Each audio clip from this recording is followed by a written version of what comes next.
बहुत सुंदर सुंदर कथाओं को श्रवण कर रहे थे। कल पूज्य महर्षि के मुखारविंद से आपने अनेकानेक कथाओं को श्रवण किया। हमारे कार्यक्रम के जो मनोरथी हैं श्रीमान कैलाश मित्तल जी एवं उनके दोनों सुपुत्र विकास एवं विमल मित्तल जी, आपके प्रयास से यह श्रीमद् भागवत की कथा यहाँ काशीपुर की पावन धरा पर बहुत ही भव्यता के साथ हो रही है। आज की कथा में आप सभी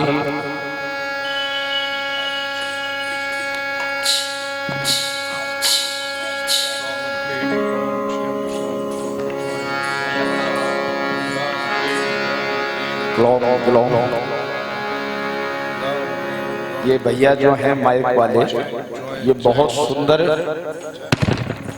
वेद के मंत्र बोलते हैं। ये ओम क्रीम क्लोम ग्लोम ग्लोम ग्लोम ग्लोम।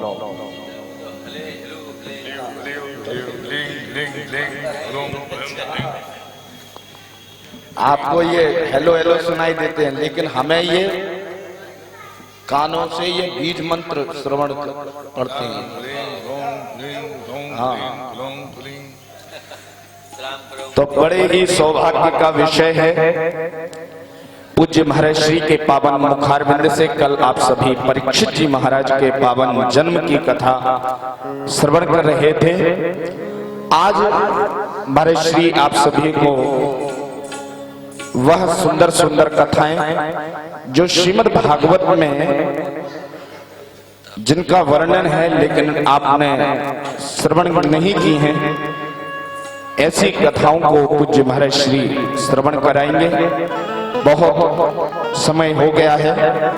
मैं निवेदन करूं, जो भी मेरे प्रिय भक्तजन मेरी आवाज को श्रवण कर रहे हैं, कृपया आप सभी अपने कार्य से निवृत्त होकर के शीघ्रता से अग्रवाल भवन सभा में पधारें और पूज्य महर्षि के पावन मुखारविंद से श्रीमद् भागवत की कथा को श्रवण करें। जिस समय भगवान ने बहुत ही सुंदर वेणु का वादन किया, गोपियों ने सारे कार्यों को छोड़ करके भगवान के चरणों में आकर के अपने प्राण न्यौछावर कर दिए कि स्वागतम वो महाभग प्रियम किम करवाण। भगवान ने कहा, गोपियों तुम इतनी रात्रि में क्यों आई? अर्धरात्रि हो रही है और तुम अपने घर को छोड़ करके सब काम छोड़ करके आ गई। श्री तुलसीदास बाबा भी कह रहे हैं, धाये धाम काम सब त्यागी, मनोह रंग निधि लूटन लागी। मन में उत्कंठा होनी चाहिए। यही नहीं, कहीं भी श्रीमद् भागवत की कथा का पता चल जाए, भागवत की कथा हो रही है, तो सारे कार्यों को त्याग करके भगवान के चरणों में जाना चाहिए। क्यों? क्योंकि जीवन में यह जो संसार के कार्य हैं ये तो होते रहेंगे, लेकिन यह जो अवसर प्राप्त हो रहा है यह भगवत कृपा हुई तभी दोबारा प्राप्त होगा, नहीं तो यह अवसर दोबारा प्राप्त नहीं हो सकता। जो समय निकल जाएगा वह दोबारा प्राप्त नहीं होगा। पूज्य महाराज जी कहते हैं ना, जब समय जो घड़ी निकल जाएगी वह दोबारा फिर नहीं आएगी। इसीलिए हम सभी को भगवान के चरणों में प्रत्येक समय उनके चरणों में पड़ी हुई तुलसी का ध्यान करना चाहिए। यह संसार तो आता है और चला भी जाता है, लेकिन भगवान का स्मरण जो आज हो जाएगा वही साथ में जाएगा। भैया यहाँ से कुछ साथ में नहीं जाएगा। भगवान से प्रत्येक व्यक्ति का कुछ न कुछ एक ना एक रिश्ता होना चाहिए। कल महाराज जी कह रहे थे कथा में, प्रेमी के प्रेम पथ पर मन हो गया दीवाना। हमारे विकास भैया कह रहे महाराज जी हमने तो यह भजन प्रथम बार ही सुना और इतना अच्छा लगा, मन को शांति मिली। भागवत की कथा कल आप सभी श्रवण कर रहे थे। महाराज जी ने बताया यह देव दुर्लभ कथा है, देवताओं को भी यह दुर्लभ है। जब परीक्षित जी महाराज को सुखदेव जी कथा सुना रहे थे तब देवता अमृत का घड़ा लेकर के आए और देवताओं ने सुखदेव जी महाराज से कहा कि हे भगवान आप यह अमृत परीक्षित को पिला दीजिए और हमको वहां वैकुंठ में चल करके स्वर्ग में चल करके बहुत सुंदर गद्दी लगा करके सामने नृत्यांगना नृत्य कर रही होंगी और गंधर्व तबला कहीं कुछ न कुछ वाद्यंत्र बजा रहे होंगे और आप बैठ करके वह पावन कथा सुनाइए। संगीतमय श्रीमद् भागवत की कथा को श्रवण कराइए। सुखदेव जी महाराज ने उनको डांट कर भगा दिया, अरे तुम इसके पात्र नहीं हो। भागवत की कथा पात्र को ही श्रवण कराई जा सकती है। इस काशीपुर में बहुत लोग हैं लेकिन बिहारी जी की कृपा तो आप लोग पर है, जब भी आप उसके पात्र बन करके यहाँ बैठे हुए हैं। जब देवताओं को सुखदेव जी ने भगा दिया, अमृत का घड़ा लेकर के उनको भगा दिया, तुम इसको श्रवण नहीं कर सकते हो, तब सुखदेव जी महाराज ने वह पावन कथामृत परीक्षित को श्रवण कराया है। यह तो देवताओं को भी दुर्लभ है और वह कथा हमको परम वंदनीय प्रातः स्मरणीय पूज्य सद्गुरुदेव पुराणाचार्य श्री सद्गुरुदेव भगवान के पावन मुखारविंद से श्रवण करने को प्राप्त हो रही है। यह कथा गंगा है, यह कथा गंगा है। एक गंगा आप लोगों ने देखी होगी, मुजफ्फरनगर के यहाँ कई भक्तगण बैठे हैं। वहां गंगा जो है वहां स्नान किया जा सकता है, वहां जाकर के स्नान किया जाएगा। जब आप वहां जाएंगे तभी स्नान कर पाएंगे, लेकिन यह कथा गंगा है। आप जहां भी रहेंगे यह कथा गंगा आपको वहीं आकर के स्नान करा देगी। कब? जब वह संत आपके ऊपर कृपा करेंगे, पूज्य गुरुदेव आपके ऊपर कृपा करने के लिए वह कथा गंगा में स्नान कराने के लिए आप सभी के बीच में पधारे हैं। मैं निवेदन करता हूं आप सभी के चरणों में अपने कार्य से निवृत्त होकर के आप सभी समय से कथा पांडाल में पधारें। 3 बजे से यह कथा प्रारंभ होती है जो कि 7 बजे तक चलती है। निवेदन है आप सभी शीघ्रता से पधारें और श्रीमद् भागवत की कथा को श्रवण करें। यह कथा शास्त्रीय परंपरा से कही जा रही है, जो सुखदेव जी महाराज ने राजा परीक्षित को श्रवण कराई थी, उसी परंपरा को लेकर के पूज्य महर्षि यहाँ श्रवण करा रहे हैं। और परम वंदनीय हमारे सभी कलाकार गण, यह कलाकार ही नहीं, यह अन्य पुराणों के एवं शास्त्रों के ज्ञाता भी हैं। श्री बलवंत जी विराजमान हैं, हमारे कौशल दास जी बाबा हैं, गुरु जी विराजमान हैं। और प्रातः काल में आप सभी श्रीमद् भागवत का बहुत ही सुंदर भागवत का पाठ श्रवण कर रहे हैं। वह हमारे आचार्य श्री के मुखारबिंद से श्री राम कुमार शास्त्री जी आप सभी को श्रवण करा रहे हैं। भागवत की कथा तो श्रवण करनी ही चाहिए, लेकिन भागवत का पाठ भी श्रवण करना चाहिए। आप कहेंगे वो तो समझ में ही नहीं आता, कैसे श्रवण करें? पूज्य गुरुदेव अभी आपको बताएंगे कि बहुत ही सुंदर महाराज जी बताते हैं कि सांप काट जाने के बाद एक झाड़ने वाला जो व्यक्ति होता है वह आपके कान में क्या बोलता है कुछ पता नहीं चलता, लेकिन सांप का जो जहर होता है ना वह निकल जाता है। इसी तरह यह संसार रूपी काल सर्प हमको काट रहा है, उस सर्प के काटने का जो मंत्र है वह श्रीमद् भागवत है। इसके श्रवण करने से वह जहर खत्म हो जाएगा। इसीलिए आप सभी से निवेदन है वह पाठ का भी आप सभी श्रवण करें। चले पूज्य महर्षि के पावन सानिध्य में अपने दोनों हाथों को जोड़ करके निवेदन करें, हम सभी को श्रीमद् भागवत की कथा श्रवण कराएं। पूज्य महर्षि श्री वृंदावन बिहारी लाल की जय। श्री राधा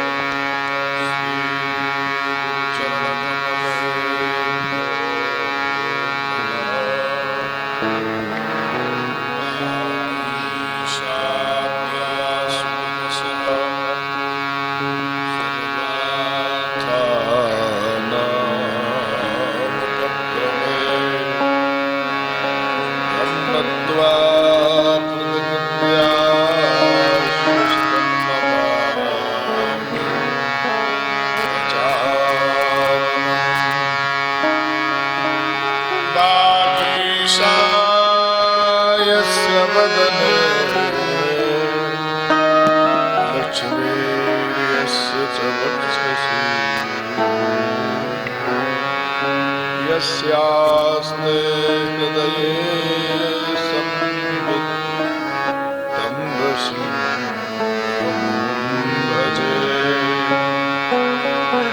नमोऽस्तु रामाय सलक्ष्मणाय देवी च तस्यै जनकात्मजायै। नमोऽस्तु रुद्रेन्द्रयमानिले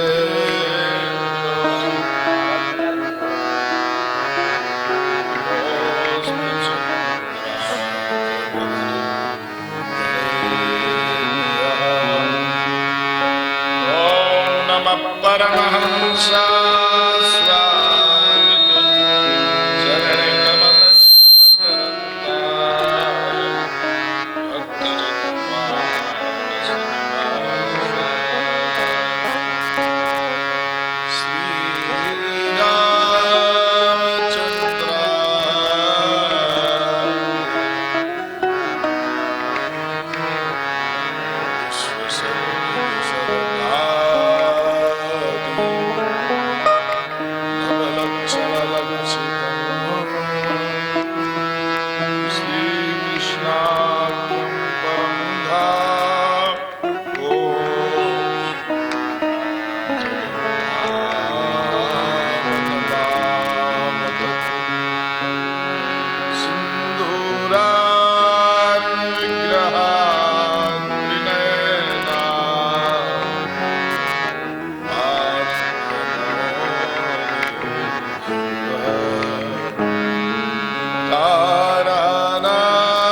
भक्तजनमानसनिवासाय सौम्यां रत्नघटस्थरक्तचरणां ध्यायेत् परामम्बिकाम्। मनोजवं मारुततुल्यवेगं जितेन्द्रियं बुद्धिमतां वरिष्ठम्। वातात्मजं वानरयूथमुख्यं श्रीरामदूतं शरणं प्रपद्ये। महते नमः कृष्णाय वेदसे ब्राह्मणेभ्यो नमस्कृत्य धर्मान् वक्षेत् सनातना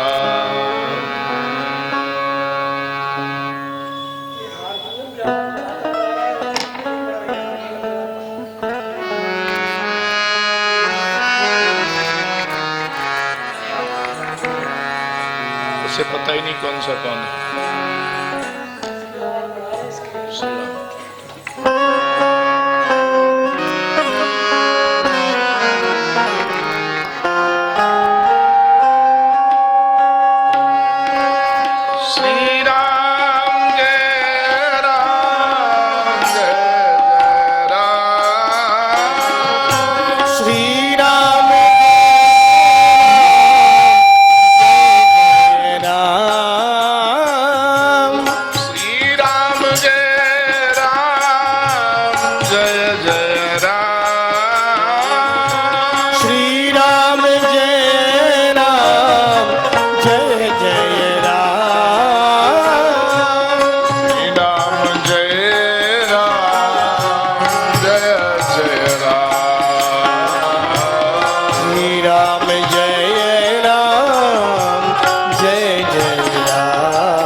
भगवान की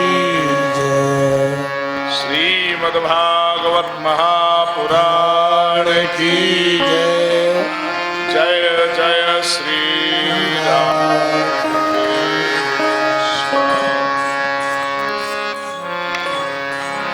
इसको बढ़ा दिया खूब जम के, थोड़ा ऊंचा कर दो इसको। परात्पर परिपूर्णतम परमात्मा अकारण करण करुणा वर्णालय नित्य निवृत्त निकुंज बिहारी भगवान श्री श्याम सुंदर की बांग्मय स्वरूपा श्रीमद् भागवत महापुराण नित्य वंदनीय संत चरणारविंद काशीपुर की पारम धरा पर उपस्थित भगवत चरणार विंदानुरागी सज्जनों, भक्तिमती देवियों, भगवान का अनुग्रह ही यहाँ कथा के रूप में प्रवाहित हो रहा है। जीव का परम धर्म है सत्संग। सत्संग के बिना भगवत प्राप्ति नहीं हो सकती है। सो हम लोगों को कृपा पूर्वक प्राप्त हो रहा है। इसलिए हम सबके अंतःकरण में भगवान की मंगलमयी कथा का आश्रय समाहित है। बड़ा ही मंगलमय स्वरूप कथा का सामने आया है। सुखदेव जी महाराज ने बोलना प्रारंभ किया है। बरीयानेस्ते प्रश्नः कृतो लोकहितं नृप आत्मवित्सम्मतः पुंसः बोधव्यादिषु या परः। महाराज, जो तुम्हारा प्रश्न है वो बड़ा दिव्य है। एस्ते प्रश्नः वरीय,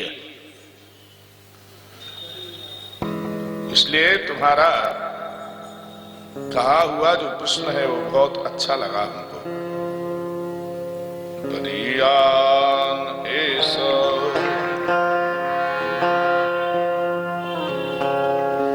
वरीयान का अर्थ है अति श्रेष्ठ है तुम्हारा जो कहा हुआ प्रश्न है। लोकहितम, अपने लिए तुमने यह प्रश्न नहीं किया है। त्वया कृता यह प्रश्न स वरीयान, तुमने जो प्रश्न किया है ये वरीयान है। यतः परः सारभूतः आत्मवित्सम्मतः पुंसाम् श्रोतव्यादिषु यः परः। परः मानी सारभूत है। श्रोतव्यादीनि राजेंद्र, हे राजन परीक्षित, श्रोता तो अनेक तरह के और सुनने के लिए तो अनेक पुराण हैं। अष्टादश पुराण की रचना व्यास जी के द्वारा हुई है। उप पुराण भी हैं, पर इनमें से गृहस्थ व्यक्ति को क्या सुनना चाहिए? हम सब गृहस्थ हैं यहाँ बैठे हुए, क्या ऐसा विषय है जो हमें सुनना चाहिए? जीवन की आधी आयु तो लोग सो करके बिता देते हैं।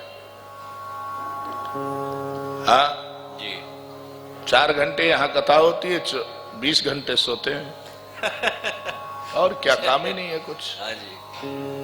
सुबह सुबह घूमने कहीं चले गए तो ठीक है, नहीं तो सोने के अलावा कोई काम तो है नहीं। कुंभ मेले में हम लोग थे तो सारे दिन बोलते थे, पूरा दिन बोलते ही रहते थे कुंभ मेले में। तो यहाँ तो थोड़ा देर कोई मिल लिया, उसके बाद तो फ्री हैं, तो क्या करेंगे? बोले पढ़ाई में मन लगता नहीं, भजन करने का काम नहीं है, निद्रा तो कम से कम ले ही लाए। सोनिद्रया ह्रियते नक्तम व्यवायेन च बावयः।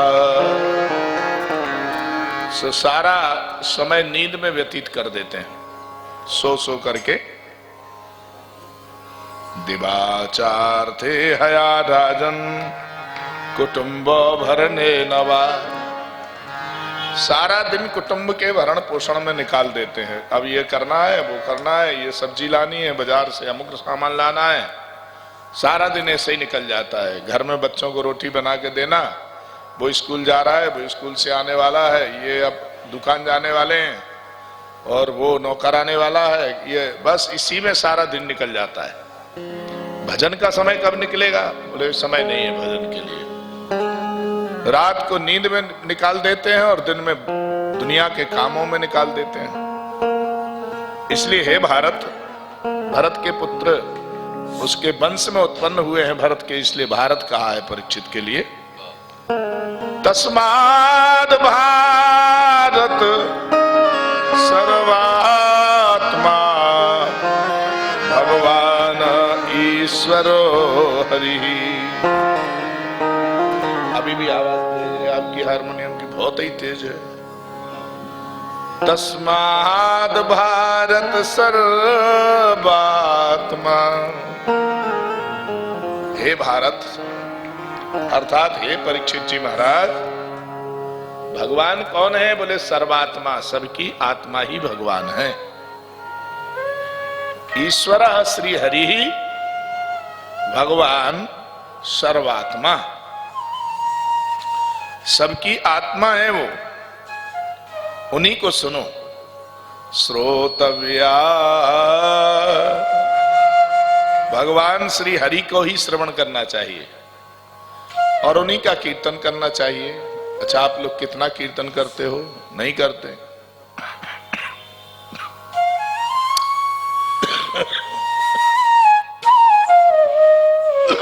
किसी को कीर्तन का कहो तो उल्टा हमको ही उपदेश देने लगते हैं। अरे महाराज, हम तो बहुत कीर्तन करते हैं। हाँ, अपन ने कहा कि थोड़ा जीवन का कुछ समय भगवत भजन को निकालो, तो कहेंगे अरे हम तो सारा समय भजन ही करते हैं और करते ही क्या है। और यदि कुछ अच्छी बात सुनाओगे वो कहेंगे अच्छा हमारी राशि बताओ पहले, आप कैसी चल रही है। आजकल ये ज्यादा पूछने वाले लोग, और कुछ नहीं पूछेंगे। पूछना क्या चाहिए? भगवान के विषय में पूछो कि भगवान जब द्वारिका गए तो कैसे लोगों से मिले, तो इसमें कथा आ जाएगी। पर पूछेंगे हमारे बच्चे कैसे सुखी रहेंगे। अच्छा एक बात बताओ, व्यापार कैसे खूब अच्छा चले। भाई संत के पास आप आए हो या संत तुम्हारे पास आए हैं, तो उनसे तो भगवान के विषय में पूछना चाहिए। आप दुकान, यदि उन्हें दुकान ही करना आता होता तो ये संत काय को बनते हैं? उन्हें खुद व्यापार करना नहीं आया इसलिए बाबा जी बने हैं, तो आप उनसे दुकान का पूछ रहे हैं। महाराज व्यापार अच्छा चल जाए, उन्हें व्यापार ही करना होता तो बाबा जी क्यों न बने होते। इसलिए तस्माद भारत सर्वात्मा, वो भगवान तो सभी की आत्मा है ना। देखो माइक वाइक की आवाज हम तक तो आनी चाहिए यार, तुम बैठ के क्या देख रहे हो? सेटिंग करवाओ ना, आवाज हमको सुनाई थोड़ी दे रही है। अंदाज मारे जा रहे हैं हम, कहीं भी कभी लग जाए, किसी में एक्सीडेंट हो जाए। तुम बैठ जाते हो अपने यहाँ जो है सेट बंद करके।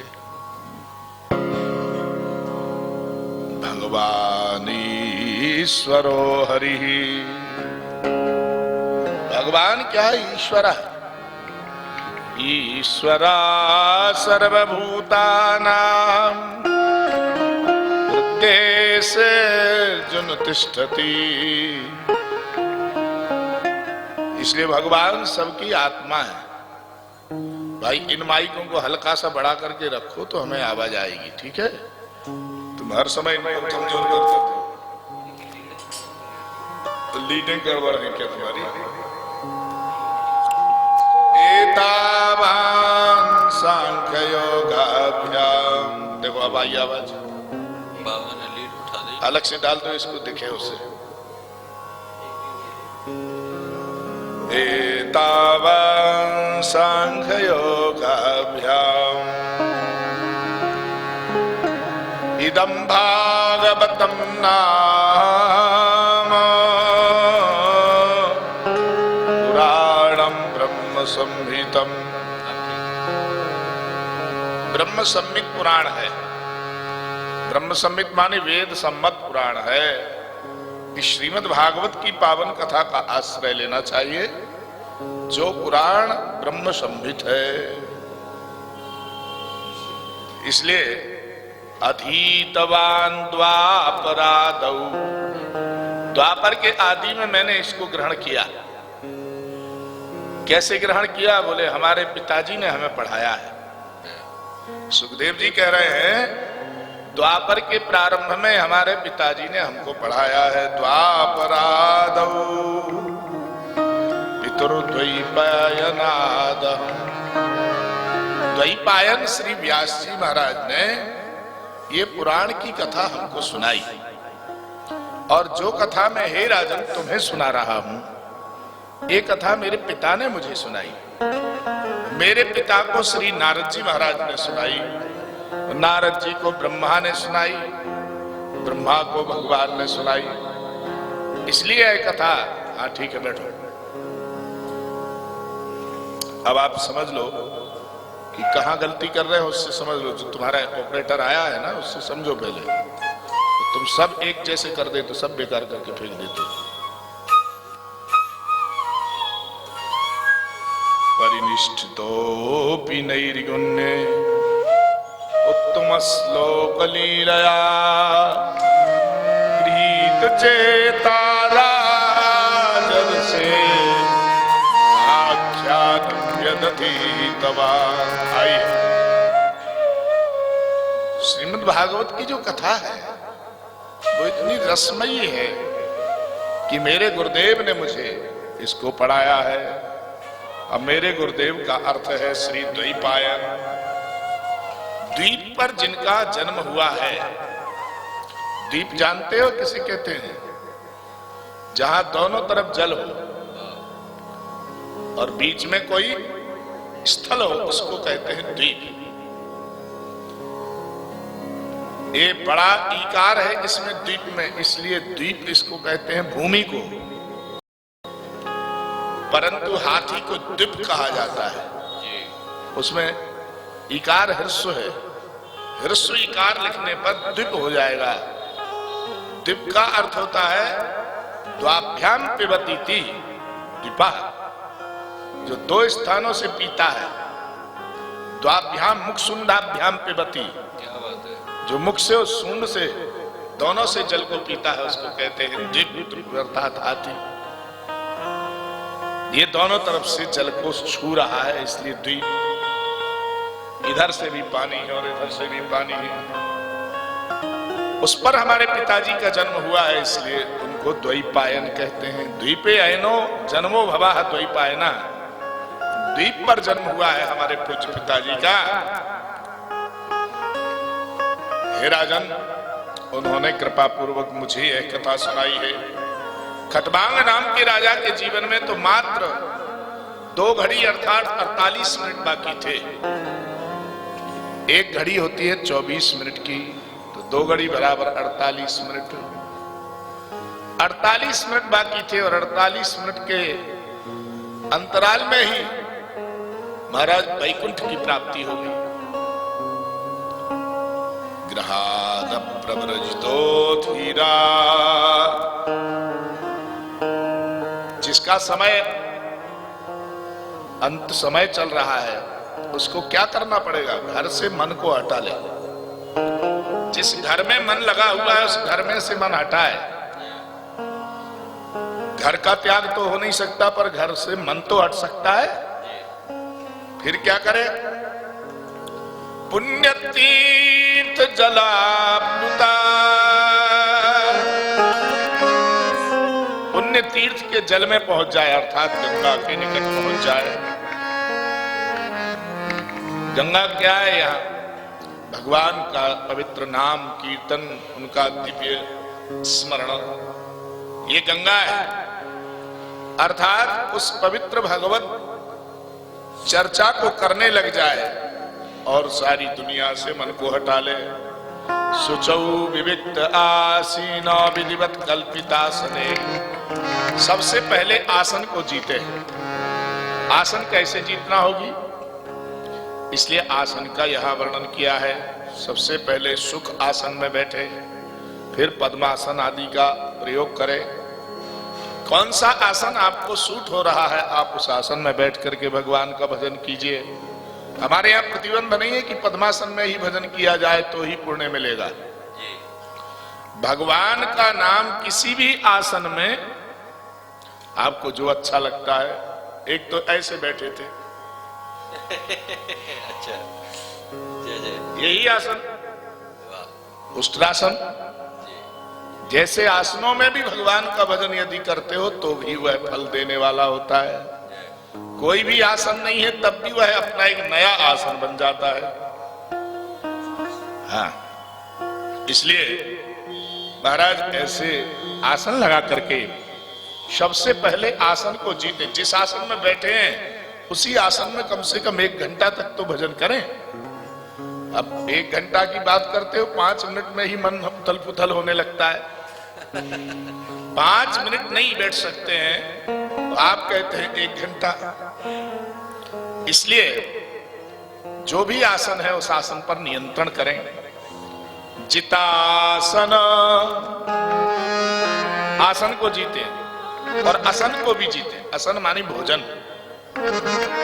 बहुत लोगों की आदत होती है भोजन बार बार करने की। इधर उधर गए, थोड़ा सा चाय पिया, फिर घर में लौट करके आए, थोड़ा सा बिस्कुट खा लिए, फिर कहीं कुछ फल खा लिया, कहीं बाजार गए तो नमकीन खा लिया, कहीं आइसक्रीम खा लिए, तो बार बार जूठा मुंह करने की आदत होती है। इसलिए असन पर भी नियंत्रण करो। खान पान पर नियंत्रण होना चाहिए। कम से कम खाओ, पर जितना खाओ इतना खाओ जिससे शरीर चल सके। इतना मत खाओ कि खा करके बीमार हो जाओ। थोड़ा खाओ, शुद्ध खाओ, गंदा पदार्थ मत खाओ। बासा वासा डला हुआ ऐसे अपवित्र भोजन को पाने की कोशिश न करो। पवित्र हो और गव्य हो तो और उत्तम है। गव्य का अर्थ गाय से उत्पन्न हो, गाय के दूध से बने हुए पदार्थ हों तो वो स्वास्थ्य के लिए बहुत ही अच्छे माने गए हैं। हे राजा, जितासन जित श्वास जित संग जितेंद्रिया, उसी से संग को प्राप्त कर लेगा वो। जब श्वास को जीतेगा, कैसे जीतेगा? प्राणायाम के द्वारा। पहले आसन और फिर प्राणायाम। देखो आ गया ना, अष्टांग योग इसी क्रम में है। सबसे पहले आसन है अष्टांग योग। महाराज, आसन, प्राणायाम, प्रत्याहार, धारणा, ध्यान, समाधि, ये क्रम है। इसलिए सबसे पहले आसन को जीतना चाहिए और आसन के बाद फिर श्वास को। श्वास को कैसे जीतेंगे? प्राणायाम। कितने तरह के प्राणायाम आते हैं, आप उनमें से कुछ ना कुछ प्राणायाम को एक निश्चित कर लीजिए, ये करना है। आजकल अनुलोम विलोम ज्यादा चल रहा है। क्यों भाई? कपालभाति बहुत दौड़ रहा है। लोग कहते नहीं वो तो करना ही चाहिए, सुलग जाते हैं। जहां बैठे हैं वहीं कपालभाति हो रहा है। चलो, भगवान के सुंदर ध्यान करने चाहिए। कैसे हैं भगवान? जिनके चरणों में पाताल है, पाताल चरणों में विराजमान है। महाराज, ऐसे भगवान के पाद के अग्रभाग में एड़ी में रसातल विद्यमान है और गुल्फ में महातल विद्यमान है, जंघाओं में तलातल विद्यमान है, जानुदेश में सुतल नाम का लोक है। ये महाराज उरु देश में वितल है और अतल नाम का रोक है। जघन में महीतल है, नाभि में यह नभ माने आकाश है, नभस्थल। अब महाराज वक्ष में स्वर्ग है और भगवान के मुख में जनलोक है। ललाट में तपलोक माना गया है और सिर में जो है, इस तरह से इन लोकों की कल्पना की गई है। सिर में सत्यलोक की कल्पना की गई है। सत्यलोक कहाँ है? भगवान के सिरोभाग में। और पाताल कहाँ है? चरणों में। पाताल में तस्यहि पादमूलम् पठन्ति पार्श्वे रमणीरसातलम्। पाताल में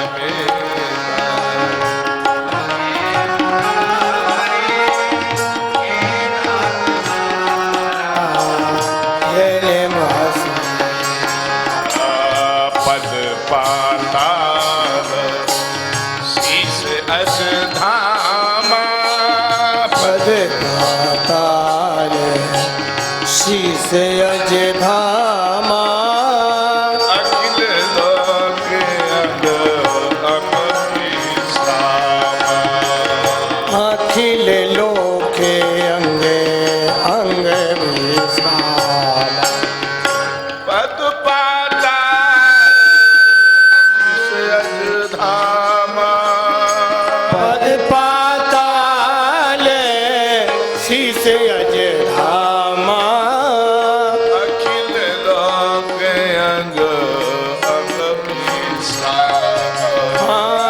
अखिल लोके अंगे अंग विश्राम। अखिल लोक अंग विश्रामा। अखिल लोके अंगे अंग विश्राम। पद पाताल शीस अजधामा। पद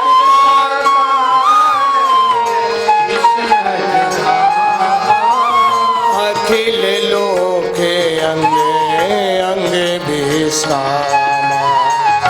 अखिल लोके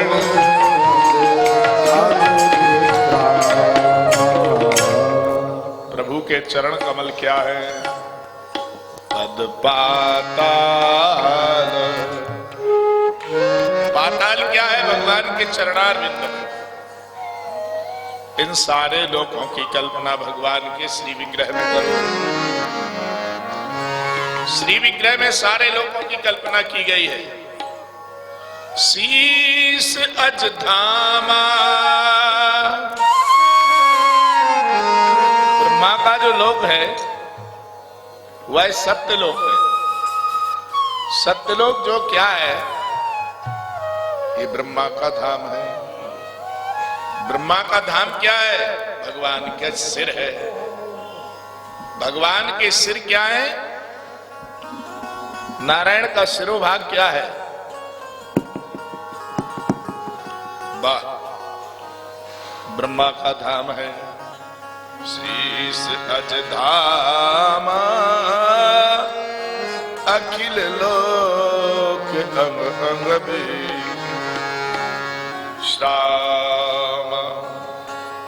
सत्यलोक जो है वो महाराज भगवान का सिरोभाग है। इंद्रादि देवता ये सब भुजाएं हैं। कान दिशाएं हैं। ये दिशाएं क्या है? भगवान के कान। ध्यान रखिएगा, यह कर्णनादीन दिक्षो, ये दिशाओं को कान माना है और शब्द श्रोत्र है। ऐसा अद्भुत संकेत। अश्वनी कुमार नासापुट हैं भगवान के। ये नासापुट दोनों हैं जो गंध घ्राण को ग्रहण करने वाले हैं। अग्निमुख है, मुख से अग्नि प्रकट होती है। भगवान की जो नाड़ियां है ना, ये श्री विग्रह में यही सारी नदियां हैं।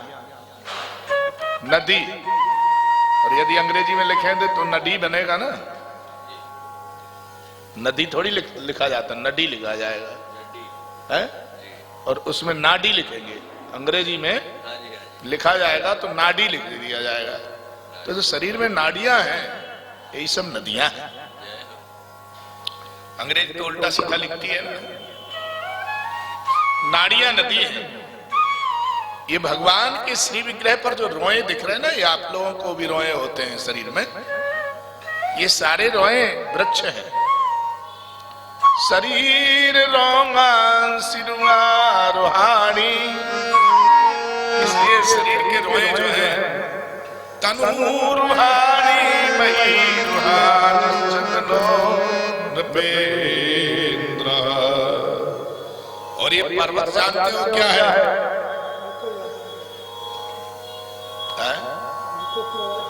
पर्वत। अब यहाँ जो पर्वत दिख रहे हैं, सारे पर्वत जितने दिख रहे हैं, ये पर्वत को समझ लो भगवान के शरीर में ही व्याप्त है ये। तो भगवान की जो अस्थियां हैं, अस्थि मानी हड्डी, और हमारे ब्रज के लोग हड्डी को हाड़ कहते हैं, हाड़। और यदि परमेश्वर के हाड़ ऐसा लिखना हो तो परमेश्वर को शॉर्ट फॉर्म पा कर दो और हाड़ पूरा लिख दो, पहाड़। सो ये पहाड़ जो है ये भगवान की अस्थियां हैं।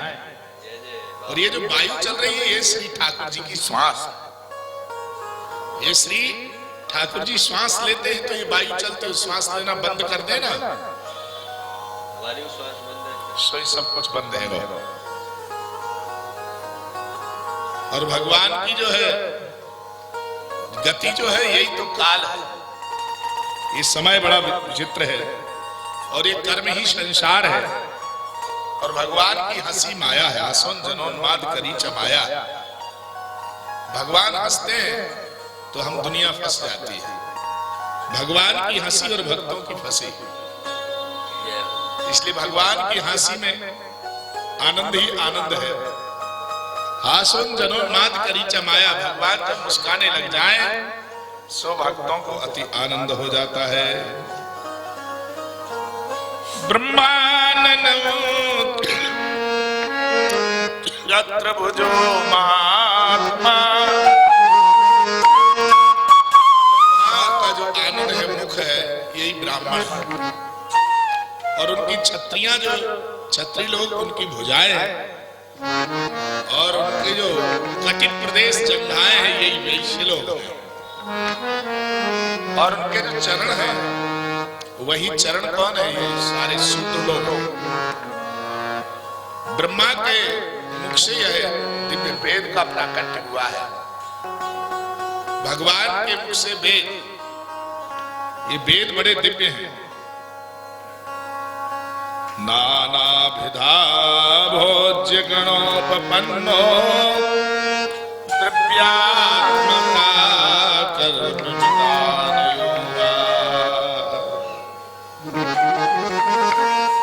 इसलिए हे राजा परीक्षित, इतनी बात तुम्हें क्यों बताई जा रही है इसे समझ लो। ये सारी बात इसलिए बताई गई है ताकि तुम भगवान में सारे लोगों की कल्पना करके केवल भगवान का स्मरण करो तो इन लोगों को सबको नहीं समझना पड़ेगा। कोई कहता पहाड़ को पूजो, कोई कहता नदी को पूजो, कोई कहता किसको पूजो। ये सारी दुनिया भगवान में ही है। इसलिए भगवान का केवल पूजन करो, केवल भगवान नाम का जाप करो। भगवान के नाम का जाप करने से तुम्हारा सब कुछ सफल हो जाएगा।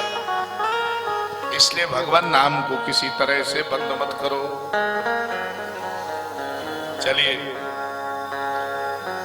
आज धनाढ्य लोगों की स्थिति क्या है कि वो गरीबों को कुछ समझते ही नहीं। इन्हीं गरीबों को कुछ कपड़े दान कर दे। जिन पर कपड़े नहीं है उन्हें कपड़े दे सकते हैं। चलो नए नहीं दिला सकते, पहने ही हुए देते। पर साधु कपड़ा मांगने के लिए नहीं जीता है। वो तो अपना जीवन बलकल को लपेट करके, बक्कल पेड़ का छिलका उसको भी लपेट करके जीवन निकाल लेता है। केले का पत्ता लपेट करके अपनी मर्यादा की रक्षा कर लेता है। और केले की लंगोटी लगा करके अपने जीवन को व्यवस्थित कर लेता है। ये साधु की विशेषता है। चीरानी किन्न पथि संति दिसंति विच्छा। हमारे लिए रिटर्न क्यों नहीं आती है? बस ये थोड़ी सी व्यवस्था नहीं है इनके पास। नैवा कृपा परिवृता सरितो वसुष्यन् बुद्धा गुहाग्मजितो बतिनोपसन्नान् कस्मात् भजन्ति कवयो धन दुर्मतान्तान्। देखिए, इस श्लोक का अर्थ बहुत तरह से किया है लोगों ने, पर यहाँ आवश्यकता जो है हम वैसा ही करेंगे। बढ़ाने से फायदा नहीं है, बड़ी फटकार है धनाढ्य लोगों के लिए। इससे ये कह रहे चीराणि किन्न पथि संति दिशन्ति भिक्षा। भाई, भूखे को अन्न दान करना चाहिए, जिसे कपड़े की जरूरत है उसे कपड़ा दान करना चाहिए, सर्दी है कंबल दान करो, जरूरतमंद के लिए आप कुछ दे करके उसके जीवन की जरूरत को समाप्त करो, उसे जरूरत है।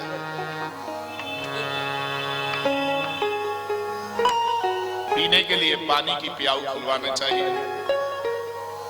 आजकल पानी की बड़ी किल्लत है गई है जगह जगह। यहाँ उत्तराखंड में तो गंगा जी है, यहीं से जल बनता है।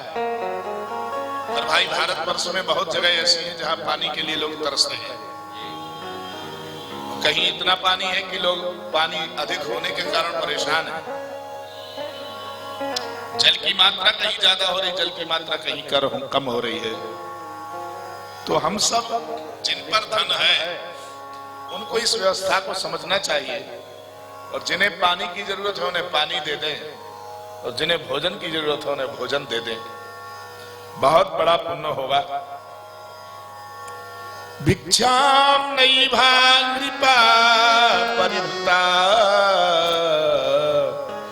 सरितो वसुष्यन्। बहुत पानी को स्टोर करके लोग रखते हैं, पर पानी स्टोर की आवश्यकता नहीं पड़ेगी। भाई, हम अपनी टंकी में उतना पानी रख लें जितना हमें रात भर को चाहिए, अगले दिन फिर पानी आ जाएगा। पर हम चाहे नहीं 10-15 टैंक भर के रख लें और फिर सुबह सुबह उसको फैलाएं। उस पानी से क्षति होगी, पानी कम हो जाएगा लोगों के पास। जिन गरीबों को नहीं मिल पा रहा है वो दुखी हो जाएंगे। अपने रहने के लिए बढ़िया बिल्डिंग बनवाओ, परंतु तीर्थों में जाकर के गरीबों के लिए कुछ ना कुछ स्थान दान करना चाहिए। ये व्यवस्था है, इसकी सेटिंग ठीक है, इसकी सेटिंग गड़बड़। एवं स्वचित्ते, इसलिए धन का उपयोग यही है कि धन का दान करें समय समय पर। ये स्थिति है, ऐसा महाराज कर रहे हैं। उसी समय उन्होंने एक बहुत दिव्य बात कही है कि यह शरीर जो है दूसरे के काम में आवे, इसलिए भगवान ने हमारे लिए दिया है। अपनी अपनी कामना के अनुसार भगवान से जो चाहिए वो कामना के अनुसार भगवान से मांग सकते हैं। ब्रह्म वर्चस्व की कामना से ब्रह्मणस्पति भगवान का अर्चन करने से ब्रह्म वर्चस्व की प्राप्ति होती है, इसलिए ब्रह्मणस्पति का स्मरण करना चाहिए। महाराज, प्रजापतियों का अर्चन करने से संतान की प्राप्ति होती है, इसलिए प्रजापतियों का विधिवत अर्चन करना चाहिए। देवी भगवती माया का अर्चन करने से लक्ष्मी की प्राप्ति हुआ करती है, इसलिए विधिवत लक्ष्मी का पूजन करना चाहिए। वसुकामो वसून रुद्रान वीर्य कामोथ वीर्यवान। आयुष्य की कामना से अश्विनी कुमारों का यजन करें, और पुष्टि की कामना से येला का पूजन करना चाहिए। प्रतिष्ठा की कामना से लोक मात्राओं के पूजन की विधि की गई है। परंतु यदि कोई अच्छा रूप चाहते हैं तो महाराज, रूपा भी कामो गंधर्वान, गंधर्वों का यजन करना चाहिए। स्त्री की कामना से अप्सराओं का यजन करना चाहिए। आधिपत्य की कामना से परमेष्ठिन प्रभु का यजन करना चाहिए। यज्ञ का यजन करना चाहिए यश प्राप्ति के लिए। बहुत लोग यश चाहते हैं, अपना नाम रोशन करना चाहते हैं, तो उन्हें यज्ञ कराना चाहिए। यज्ञ कराने से यश की प्राप्ति होती है। और धन चाहिए हो तो फिर प्रचेताओं का यजन करो तो धन की प्राप्ति हो जाएगी, महालक्ष्मी की प्राप्ति होगी। और कहीं विद्या चाहिए हो, विद्यावान बनना हो तो भगवान शंकर की पूजा करो। विद्या कामस्तु गिरीशम यजे। भैया विद्या की कामना से गिरीश प्रभु का यजन करना चाहिए। जिसके मन में बहुत सारी कामनाएं हो उसे क्या करना चाहिए? बोले उन्हें भगवान श्री कृष्ण का पूजन करना चाहिए, जिनको बहुत कामनाएं हैं। और जिसको कोई कामना नहीं हो, बोले वो भी कृष्ण का ही यजन कर लें, चाहे कामना हो या ना हो, वो सबका काम करते हैं। हमारो लाला सब पे उदारता से, अपने उदारता को प्रयोग करके सबको खुश कर देवे है। एतावाने वियजिता मिहि श्रेयसोदया। इसलिए अकामा सर्व कामोवा मोक्ष काम मुदार थी।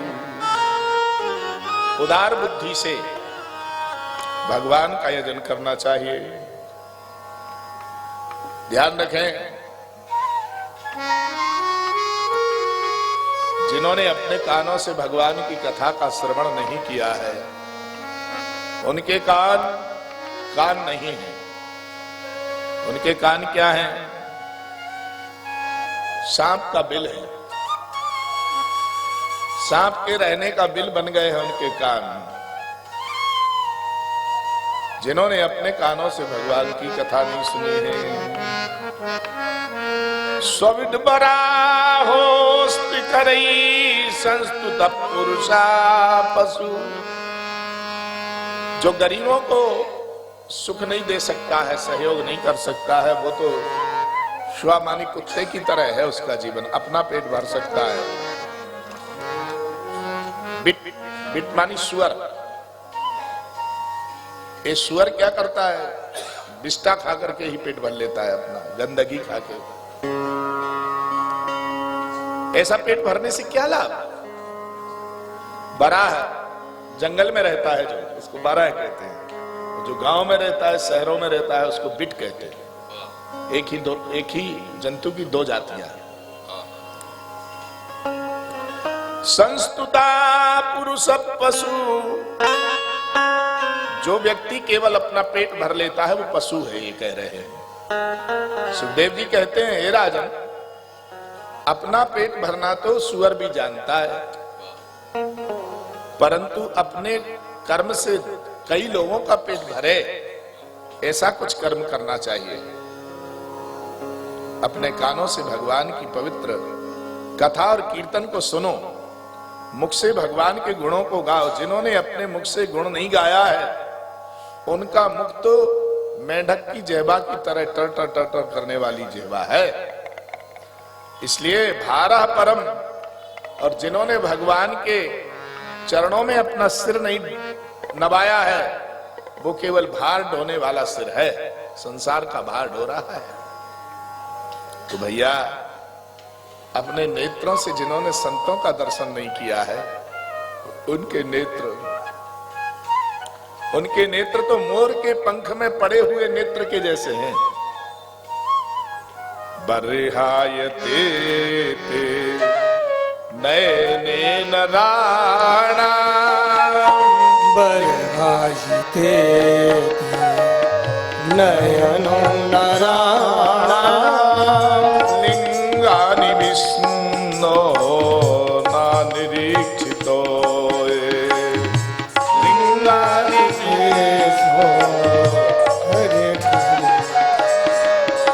दूसरा का 22। लिंगानि विष्णो ना निरीक्षिते।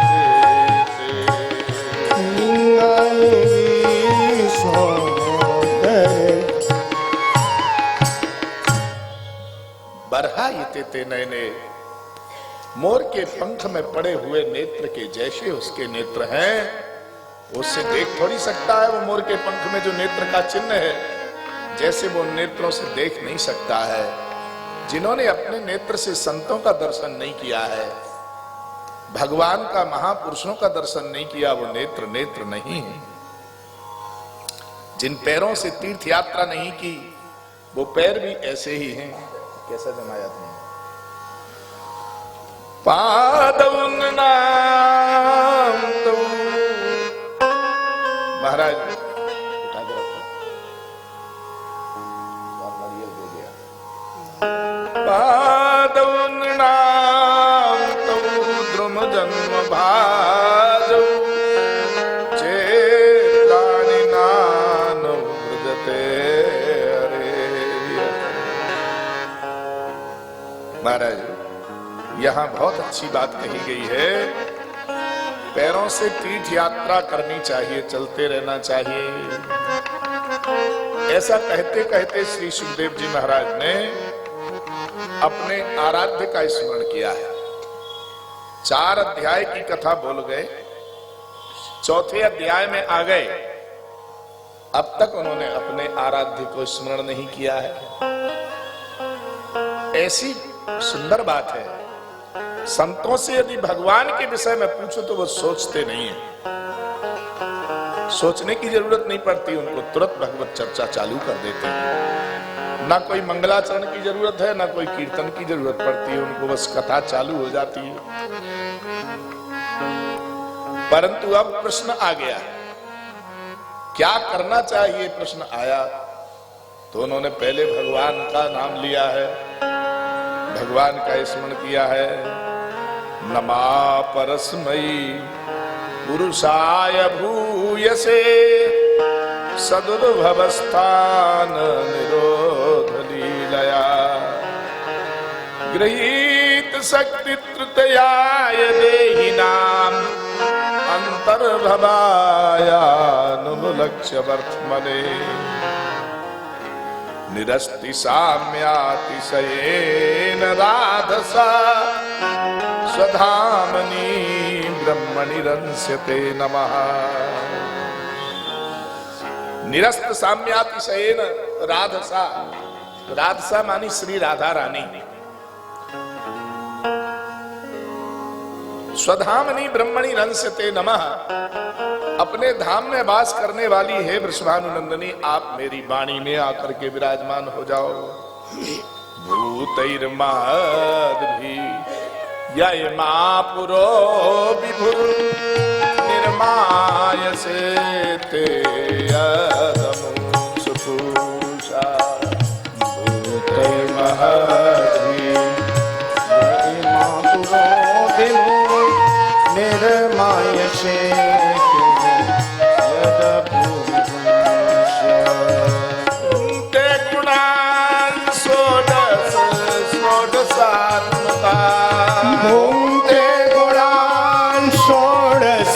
षोडशात्मका सोलंकृशिष्ट भगवान बचांसि मे। सोलंकृशिष्ट भगवान बचांसि मे। सोलंकृशिष्ट भगवान बचांसि मे। सोलंकृशिष्ट भगवान बचांसि मे। मैं बचांसी सो अलंकृशिष्ट। हे प्रभु अलंकृशिष्ट, आप मेरी वाणी में विराजमान हो जाएं, मेरी वाणी को अलंकृत कर दें। अलंकुरु, आप मेरी वाणी को अलंकृत कीजिए। हमारी वाणी में आप सदा सदा के लिए यथा षोडशानाम तेषाम आत्मा, षोडशात्म का यहां संकेत किया गया है। भगवान कैसे हैं? सुखदेव जी महाराज 16 वर्ष के हैं, षोडशात्मक हैं, परंतु यहां वृषभानुनंदनी 16 वर्षीय है, इसलिए षोडशा और षोडशी भगवती वृषभानुनंदनी का स्मरण किया जा रहा है। हे श्री राधे, आपकी जो दिव्य छवि है वो ब्रज में सबको आनंद देने वाली है, और उस छवि को देख करके मेरे लाडले आकर्षित हो जाते हैं। वो लाडले कृपा पूर्वक मेरी जिह्वा पर आकर विराजमान हो जाएं। हे श्री राधे, ऐसी कृपा करो। तो मानो उन्होंने अपने गुरुदेव श्री राधा रानी को सुखदेव ने कहा कि कन्हैया को मेरी बाणी पर बिठा दो। सोलंक कृषिष्ट भगवान बचांसी, मुझे गाना बजाना तो आता नहीं है, वो ही सब गाएंगे, क्योंकि शुरू से ही उन्होंने बांसुरी बजाई है, तो उनको गाने का अभ्यास अच्छा है, उनको अभ्यास अच्छा है, क्योंकि वह बांसुरी में क्या क्या गाते रहे हैं ये तो वही जान सकते हैं। नमस्तस्मै भगवते। महाराज एक बहुत अच्छा इन्होंने संकेत किया है, किरात हूड़ांध्र पुलिंद पुलका 18 आभीर कंका यवना खसादया इन्ने च पापा यदुपास्र याश्रया शुद्धंति तस्मै प्रभ विष्णवे नमः। किरात भी यदि भगवान के चरणों में आ जाए तो वो भी पवित्र हो जाता है। हूड़, हूड़ जाति एक होती है महाराज, बहुत गंदे होते हैं। एक पुलिंद होते हैं, पुलिंद मानी वन में रहने वाले, उनको क्या कहा जाता है? भील। भीलों को पुलिंद कहा जाता है। पुलकस होती है एक जाति, पुलकस। महाराज उन्हें भोजन नहीं मिलता है तो पेड़ उखाड़ उखाड़ करके वह उसके पत्ते और उस जड़ को खा जाते हैं, ऐसे होते हैं पुलकस। आभीर एक जाति होती है। आभीर कौन होते हैं? यहाँ टीकाकारों ने तो लिखा है कि जो शांकर दोष से युक्त छत्री और ब्राह्मणी के संयोग से संतान उत्पन्न होती है, उसके लिए यहाँ आभीर संज्ञा दी जाती है। ऐसे ही पुलकस जो है, पुलकस विजातीय वैश्य की जो संतानें हैं, वैश्य के द्वारा किसी विजाती महिला में संतान उत्पन्न होती है, उसको पुलकस कहा जाता है। इसी तरह छत्री के द्वारा जो विजातीय स्त्री में संतानें उत्पन्न होती हैं, उनके लिए भी पुलिंद कहा जाता है, अर्थात भील कहा जाता है। वो छत्री के जैसे रहते हैं। अब हथियार ही उनका सबसे बड़ा आभूषण होता है, हथियार सबके हाथ में रहेगा। इन्ने च पापा, कैसे न कैसे पाप करने वाले लोग क्यों ना हो, पर यदि किसी तरह भगवान की शरण में आ जाएं तो उनके पाप को समाप्त कर देते हैं भगवान। बोले आभीर कंक, एक कंक का निरूपण है महाभारत में। यवन, यवन मानी होते हैं श्री मुस्लिम। मुस्लिम लोग भी पवित्र हो जाते हैं यदि कदाचित भगवान का नाम उच्चारण कर दें तो। खस, एक खस जाती है, वो भी पवित्र हो जाते हैं। ये ने च पापा यदुपाश्रया शुद्ध्यन्ति तस्मै प्रभ विष्णवे नमः। केवल विष्णु या राम या कृष्ण ऐसा कहने से शुद्ध हो जाते हैं। उन्होंने ये कह दिया कि यदि कदाचित यवन है वो भी पवित्र भगवान नाम से हो सकता है, वो हिंदू बन सकता है। ये प्रमाण पत्र यहां दिया गया है। पाई न कही गति पतित पावन राम भज सुनि सतमना। पाई न कही गति पतित पावन राम भज सुनि सतमना। राम को भजो, किसने गति नहीं पाई है। भगवान के नाम के उच्चारण के प्रभाव से सबको सदगति प्राप्त होती है।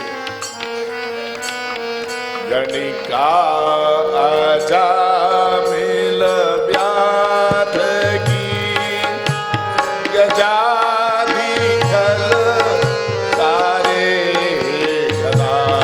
गणिका आजा मिल व्याध की गजाधिकल तारे गला।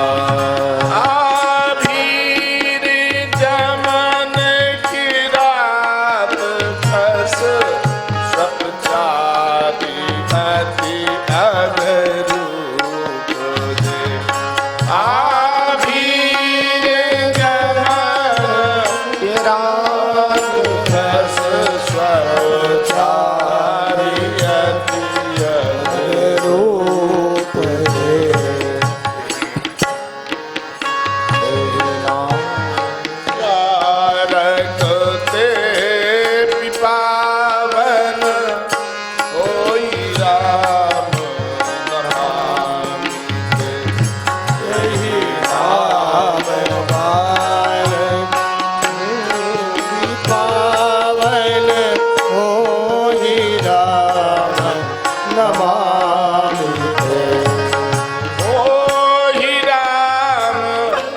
नमामि ते। भगवान का नाम उच्चारण करने मात्र से, नमस्कार करने मात्र से उनके पाप समाप्त हो जाते हैं। चाहे आभीर हो, चाहे किरात हो, चाहे शपथ हो, खस हो, कोल किरात भी पवित्र हो जाते हैं केवल हाथ जोड़ने से। संत को, कोई संत जा रहा है उसको हाथ जोड़ दो, भले ही नाम ना बोलो, केवल महाराज जय हो ऐसा कहने मात्र से कल्याण हो जाता है। राम के प्रेमी को नमस्कार करने से कल्याण हो जाता है। यदि राम को नमस्कार करेंगे फिर तो क्या कहना है। ओ ही राम नमामि ते, तो फिर उसको क्यों नहीं भजते हम। ताहि भजिए मन तजी कुटिलाई, ताहि भजिए मन तजी कुटिलाई, ताहि भजिए मन तजी कुटिलाई, ताहि भजिए मन तजी कुटिलाई। राम भजे गति के ही नहीं पाई, राम भजे कहीं नहीं पाई। राम को भजने से किसकी गति नहीं हुई बताओ। राम का नाम सबको भजना चाहिए। राम भजे गति के ही नहीं पाई।